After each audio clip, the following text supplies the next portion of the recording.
السلام علیکم ورحمۃ اللہ وبرکاتہ۔ میں ہوں عبد المالک فرید اور آپ کے ساتھ یہ خبر شیئر کرتے ہوئے مجھے بہت زیادہ خوشی ہو رہی ہے کہ مسجد الحرام میں جو کہ فزیکل ڈسٹینس مینٹین کیا جا رہا تھا، فزیکل ڈسٹینس پہ عمل کیا جا رہا تھا، وہ اب اپنے اختتام کو جا پہنچا۔ اب 17 اکتوبر سے لے کر آگے انشاءاللہ اللہ تعالی ہمیشہ خیر و عافیت رکھے، یہ ڈسٹینس ختم ہو رہا ہے اور کعبہ شریف کے ارد گرد جو بیریئرز لگائے گئے تھے وہ بھی اٹھا لیے گئے ہیں۔ آپ جیسے کہ دیکھ رہے ہیں مسجد الحرام کے یہ مناظر، یہ جو گرین اسٹیکر لگائے گئے تھے فزیکل ڈسٹینس مینٹین کرنے کے لیے، یہ بھی ہٹائے جا رہے ہیں، اور کعبہ شریف کے ارد گرد جو بیریئر رکھے ہوئے تھے وہ بیریئر بھی ہٹا دیے گئے ہیں۔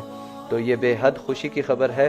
اللہ تعالی ہمیشہ خیر و عافیت رکھے ہماری امت مسلمہ پر، اور اللہ تعالیٰ آپ لوگوں کو جو بھی دیکھ رہے ہیں یہاں پر جلد از جلد مسجد الحرام میں آ کر نمازیں، طواف، عمرہ کرنے کی سعادت نصیب کرے، آمین۔